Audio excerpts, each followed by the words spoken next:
ಈ ರಾಜ್ಯಕ್ಕೆ ಅಥವಾ ಬೇರೆ ದೇಶಗಳವರೆಗೂ ಒಂದು ನಷ್ಟ ಅಂತ ನಾವೆಲ್ಲರೂ ಒಪ್ಕೊಳ್ತೀವಿ. ಆದರೆ ವೈದ್ಯನಾಗಿ ನಾನು ಒಂದು ಮಾತು ಹೇಳ್ತೀನಿ, ಭೈರಪ್ಪನವರು 94ನೇ ವರ್ಷ ವಯಸ್ಸುವರೆಗೂ ಇಷ್ಟು ಚೆನ್ನಾಗಿದ್ದು ಕೊನೆ ಕಾಲದಲ್ಲಿ ಕ್ಷಣದಲ್ಲಿ ಮಾತ್ರ ಅವರು ಹಸುನುಗ್ಗಿ ದೇವರ ಪಾದ ಸೇರಿಕೊಂಡಿರೋದು ಒಂದು ಏನು ಅದೊಂದು ನಮಗೆಲ್ಲರಿಗೂ ಏನು ಅಂತಂದರೆ ಅವ್ರ ಕಷ್ಟ ನರಳಿಲ್ಲ ಅನ್ನೋದೊಂದು ನನಗೆ ವೈದ್ಯನಾಗಿ ಅವ್ರನ್ನ ನೋಡಿದವನಾಗಿ ನನಗೆ ಅನಿಸೋದು. ಯಾಕೆಂದರೆ ಒಂದು ಪಾರ್ಶ್ವ ಆಗಲಿ ಒಂದು ದೊಡ್ಡ ಕಾಯಿಲೆಗಳಾಗಿ ಹಾಸಿಗೆ ಮೇಲೆ ಮಲಗಿ ನರಳಿಲ್ಲ ಅವರು ಕ್ಷಣ ಮಾತ್ರದಲ್ಲಿ ಹೃದಯಾಘಾತ ಆಗಿ ಕೊನೆ ಉಸಿರೆಳೆದರು. ಅದೊಂದು ಫಸ್ಟ್ ನಾನು ವೈದ್ಯನಾಗಿ ಹೇಳುವುದೇನೆಂದರೆ ಅವರ ಆತ್ಮಶಾಂತಿ ತೊರೆಯುತ್ತೆ. ಅವರು ಈ ಭೂಮಿ ಮೇಲೆಲ್ಲ ಈ ಪ್ಲ್ಯಾನೆಟ್ ಮೇಲೆ ಒಂದು ಸಲ ಬಂದು ಹೋದರು, ಪುನಃ ಅವರು ಬರಲಿ ಅಂತ ನನ್ನ ಒಂದು ಮನಸ್ಸು ಹೇಳ್ತಾ ಇದೆ. ಒಂದು ವೈಯಕ್ತಿಕವಾಗಿ ನಾನು ಹೇಳೋದಿದ್ದರೆ ಭೈರಪ್ಪನವ್ರಿಗೂ ನನಗೂ 25 ವರ್ಷಗಳಿಂದ ಸಂಬಂಧ, ಸ್ನೇಹ. 25 ವರ್ಷಗಳ ಹಿಂದೆ ಒಂದು ಸಲ ಭೈರಪ್ಪನವ್ರು ನನಗೆ ಫೋನ್ ಮಾಡಿದ್ರು, ಡಾಕ್ಟ್ರೇ ನಿಮ್ಮ ಬಗ್ಗೆ ನಾನು ಕೇಳಿದ್ದೀನಿ, ನಾನು ಇವಾಗ ಇಂಗ್ಲೆಂಡ್ಗೆ ಹೋಗ್ತಾ ಇದ್ದೀನಿ, ನನ್ನ ಕಾವ್ಯಗಳ ಬಗ್ಗೆ ಪುಸ್ತಕಗಳ ಬಗ್ಗೆ ಬೇರೆಯವ್ರ ಹತ್ರ ಎಲ್ಲ ಚರ್ಚೆ ಮಾಡಬೇಕಾಗಿದೆ, ನಾನು ಇಂಗ್ಲೆಂಡ್ಗೆ ಹೋಗ್ತಾ ಇದ್ದೀನಿ, ನನ್ನ ಆರೋಗ್ಯ ತಪಾಸಣೆ ಮಾಡಿ ನಾನು ಹೇಗಿದ್ದೀನಿ, ನಾನು ಏನು ಮಾಡಬೇಕು ಅಲ್ಲಿ, ನನ್ನನ್ನು ಹೇಗೆ ನನ್ನ ಆರೋಗ್ಯ ನೋಡ್ಕೋಬೇಕು ಅಂತ ನೀವು ಒಂದು 2-3 ತಿಂಗಳಿಗಾಗುವಷ್ಟು ನನಗೆ ತರಬೇತಿ ಕೊಟ್ಟು ಕಳಿಸ್ಬೇಕು ಅಂತ ಹೇಳಿದ್ರು. ಆವಾಗ ಕೊನೆ ಭೇಟಿ ಆಗಿದ್ದು ಒಂದು 5 ತಿಂಗಳ ಹಿಂದೆ ಭೇಟಿ ಆಗಿದ್ದು. ಮಾತುಕತೆ ಆಗಿತ್ತು ಅಂತಂದರೆ ಅವ್ರು ಏನು ಹೇಳ್ತಾ ಇದ್ರು ಅಂದರೆ, ನನಗೆ ಒಂದೊಂದು ನಾನು ಹೇಳುವಾಗ ಅವರು ನನಗೆ, ಡಾಕ್ಟ್ರೇ ನೀವು ಇಂಥ ಅಷ್ಟು ಒಳ್ಳೆ ವೈದ್ಯರು, ಸಾಹಿತಿನೂ ಆಗಿದ್ದೀರಿ, ನೀವು ಪುಸ್ತಕಗಳು ಓದಬೇಕು, ಸ್ವಲ್ಪ ಕೆಲವೆಲ್ಲ ನಮ್ಮ ಕಾವ್ಯಗಳೆಲ್ಲ ಓದಿದರೆ ನಿಮ್ಮಿಂದ ಜನರಿಗೆ ಇನ್ನೂ ತುಂಬ ಅನುಕೂಲ ಆಗುತ್ತೆ ಅಂತ ಹೇಳ್ತಾ ಇದ್ದರು. ಒಂದು ಆನಂತರ ಅವರ ಕೋರಿಕೆ ಒಂದಿತ್ತು ನನಗೆ. ಏನು ಕೋರಿಕೆ ಅಂತಂದರೆ, ನಾನು ಗುರುದತ್ತ ಅವರು ಭಾಳ ವಿಶ್ವಾಸ ಸ್ನೇಹದಿಂದ ಇದ್ವು. ಅವ್ರಿಗೂ ನನಗೂ ಒಂದು ಒಪ್ಪಂದ ಆಗಿತ್ತು.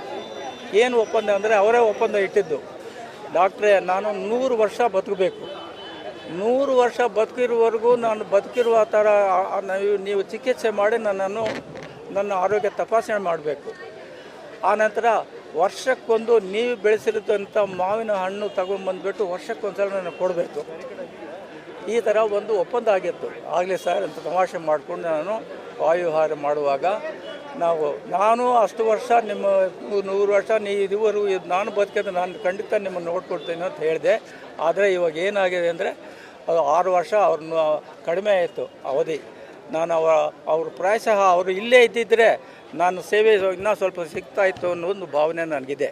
ಒಂದು ಆನಂತರ ಅವ್ರು ಹೇಳ್ತಾಯಿದ್ರು, ಏನಾದರೂ ಒಂದು ಇದಕ್ಕೆ ಹೋಗಿದ್ರೆ ಒಂದು ಕೃತಿ ಬರೀಬೇಕಾದ್ರೆ, ಒಂದು ಕಾವ್ಯ ಬರೀಬೇಕಾದ್ರೆ ಅವ್ರೇನು ಹೇಳ್ತಾಯಿದ್ರು ಅಂದರೆ, ನಾನು ವೈಜ್ಞಾನಿಕವಾಗಿ ಅದನ್ನು ಸಂಶೋಧನೆ ಮಾಡೋಕ್ಕೆ ಹೋಗ್ತಾ ಇದ್ದೀನಿ, ನಾನು ಬರೋದು ಕೆಲವು ತಿಂಗಳುಗಳೇ ಆಗುತ್ತೆ, ಈ ಕಾವ್ಯ ಬರೀಬೇಕಾದ್ರೆ ಒಂದು ಸಂಶೋಧನೆ ಮಾಡಬೇಕಾಗಿದೆ, ಇಲ್ಲಂದರೆ ಅಲ್ಲಿ ನಾನು ಟೆಂಕಿ ಮಾಡಬೇಕಾಗುತ್ತೆ. ಅದರಿಂದ ನನ್ನ ಆರೋಗ್ಯ ಹೇಗೆ ಕಾಪಾಡಬೇಕು ಅಂತಂದರೆ, ನಾನು ಯುದ್ಧಕ್ಕೆ ಹೋಗ್ತಾ ಇರುವಂಥ ಒಂದು ಯೋಧನನ್ನಾಗಿ ನೀವು ತಯಾರು ಮಾಡಬೇಕು. ನೀವು ನನಗೆ ಆರ್ಮಿ ಡಾಕ್ಟರ್, ಮಿಲಿಟರಿ ಡಾಕ್ಟರ್ ಥರ ನೀವು ನನ್ನ ಕೆಲಸ ಮಾಡಿ ನನಗೆ ಚಿಕಿತ್ಸೆ ಕೊಡಬೇಕು, ನನಗೆ ನಿಮ್ಮ ಸೂಚನೆ ಸಲಹೆಗಳೆಲ್ಲ ಕೊಡಬೇಕು ಅಂತ ಹೇಳ್ತಾಯಿದ್ರು. ಅದೆಲ್ಲ ನಡೀತಾ ಇತ್ತು.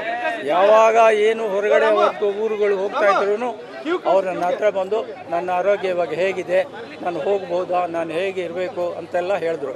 ಕೊನೆಯಲ್ಲಿ ಇದಕ್ಕೆ ಅಯೋಧ್ಯೆಗೆ ಹೋಗುವಾಗಲೂ ಅವರು ಪ್ರಧಾನಿ ಗುರುದತ್ತ ಅವರು ಅಯೋಧ್ಯೆಗೆ ಹೋಗುವಾಗಲೂ ತೋರಿಸ್ಕೊಂಡೋದ್ರು, ನನಗೆ ಅಲ್ಲಿ ತುಂಬ ಚಳಿ ಆಗುತ್ತೆ, ನೀವೇನಾದರೂ ನನಗೆ ಉಡುಪುಗಳನ್ನು ಕೊಡಿ ಅಂತ ಹೇಳಿದ್ರು.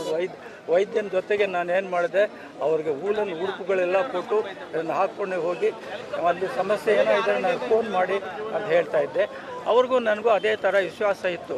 ಈ ಕಳೆದ 5 ತಿಂಗಳುಗಳಿಂದ ಮಾತ್ರ ಅವರು ನನ್ನಿಂದ ದೂರ ಆದರು. ಅಲ್ಲಿಂದ ನನಗೆ ಇದು ಏನೂ ಸಿಕ್ಕಲಿಲ್ಲ.